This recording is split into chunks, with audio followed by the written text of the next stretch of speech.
Gemara Masechet Bechorot, page 8b until 9a. There's a meeting between the Chachmei Tuna, the wise men of Tuna, with Rabbi Yoshua ben Chananya. Chachmei Tuna were the wise men among the Goyim, which later on it said that they were the ones that were behind the whole Greek philosophy and so on. Why were they called Chachmei Tuna? Because they really were wise. They were extremely bright people. So much so that no one could put anything above them. No one could fool them. They didn't miss out on any information. But they were philosophers. Now, what a philosopher's main role in life? Argue that God has limitations, if you will. So, the most difficult thing that the Greeks had was not that the Jews believed in God. The Greeks also believed in God. But their difficulty was that God's still running the show. Because if God is still running the show, that gives me limitations of what I can do. Their belief was that God created the world and then He left. He's busy building other worlds, doing other bigger things. He doesn't care about little nothings like us. He left. That was what the Greeks in essence believed. Now, this wasn't some foolish high school kids that wanted to prove their point to their teacher. Say, no, see, I believe he read a few books and he wants to prove to his teacher that he's a smart atheist. No, these were really legitimately wise people. And so smart that even the king was scared of them.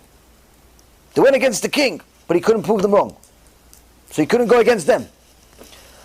So one time the king actually asked the Jews to go against these people to answer their questions, and the Am Yisrael sent one of their wise people, Rabbi Yoshua ben Chananya. And the Gemara Masechet Bechorot has the whole debate between them. They would ask him questions, very, really deep, difficult questions, and he would give them answers. Now, one of the simpler questions is very, very deep, but it seems like a simple question on the surface. And the question Chachmei Tuna came up with is, if a baby chick dies while it's still in the egg, where does the soul exit from? Anyone want to volunteer an answer? The chick died inside the egg. Where does the soul exit from? Different dimension. It's not down to the physical egg. No, they're saying it's the same dimension. No dimension change, because in essence the mechanics of the egg, according to all known things, hasn't changed. The egg didn't change dimension.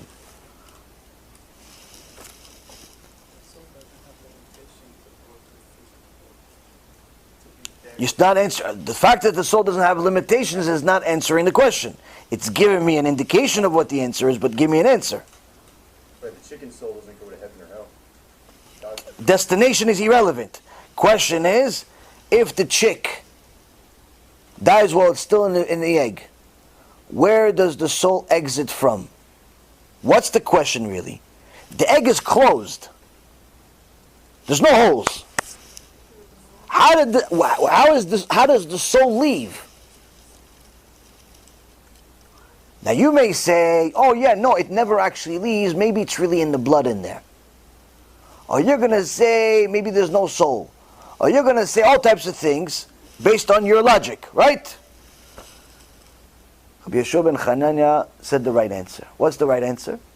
The same place it entered is the same place it's gonna leave through. Now this may sound like an overly simplistic answer, but when you understand the mechanics of the question, you understand why the answer is this way.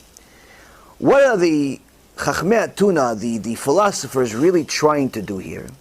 They really care about chicks and the egg? Are they really interested in this? Now, aside from the fact that science has proven that the egg has pores, and if you actually put the egg inside, let's say, some type of liquid that has color, like ink or something like that, the egg will change color, which means that the egg does have pores and does have some holes in it, if you will. That's not what they're asking about. They care less about that. What are they really trying to do?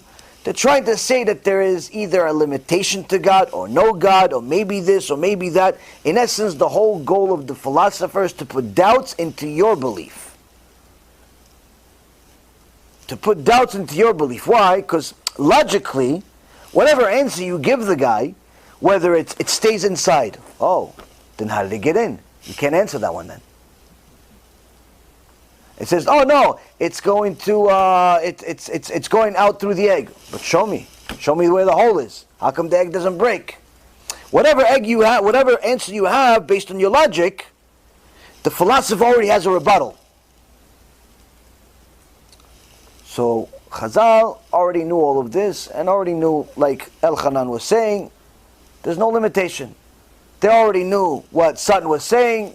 Egg's not going to Gan Eden again. No. What do you really want here? Bottom line is, you want to know what's going on. The same God that put it in has no limitations and will take it out. Why do I have to explain it in a way that you, with your little brain, have to understand it in your little way?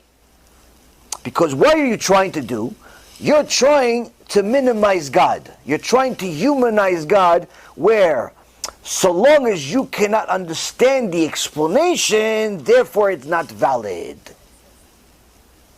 And that's what all the philosopher-minded type of people try to do, where they try to humanize God and understand everything in a human format. And that is the foundation of all heresy. Trying to understand God. The Chachamim, I've said it time and time again, if I were to understand Him, I would be Him. Why? Because HaKadosh Baruch Hu Himself says, your thoughts are not like my thoughts. I don't think like you. So don't think for a moment that you could understand my ways. Because your thinking, being the creation, is not like the Creator.